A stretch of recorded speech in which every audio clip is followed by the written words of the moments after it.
తప్పుని ఖండించాలి. దుర్నీతి విషయంలో అస్సలు సంతోషించకూడదు, పాపం విషయంలో సంతోషించకూడదు. అది నీ పిల్లలవని, నీ భర్త అవని, నీ భార్య అవని.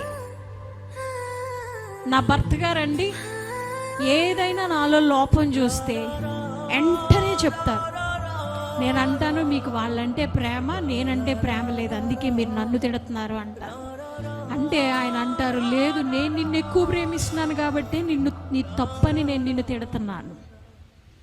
నువ్వు తప్పు చేసినావని తిడుతున్నా. నువ్వు తప్పు చేసినా నేను తిట్టకపోతే నేను నిన్ను ప్రేమిస్తున్నట్టు కాదు. నిన్న రాత్రి కూడా ఒక సందర్భం మేమిద్దరం మాట్లాడుకుంటున్నప్పుడు అదే మాట నేను అంటున్నప్పుడు ఆయన అంటున్నారు, లేదు, తప్పంటే నేను తప్పనే చెప్తాను, నేను నిన్ను ఎక్కువ ప్రేమిస్తున్నాను కాబట్టి చెప్తున్నాను అంటున్నారు. హల్లెలూయా, హల్లెలూయా. అవును, నువ్వు ప్రేమించేవారు తప్పు చేస్తే బైబిల్లోనే వ్రాయబడి ఉందండి, ప్రేమించేవారు ఏం చేస్తారంట? గాయాన్ని రేపుతారు. ప్రేమిస్తేనే ఎవరైనా నీకు బుద్ధి చెప్తే నువ్వు ఎలా తీసుకోవాలో తెలుసా? వీళ్ళు నన్ను ఎంతో ప్రేమిస్తున్నారు.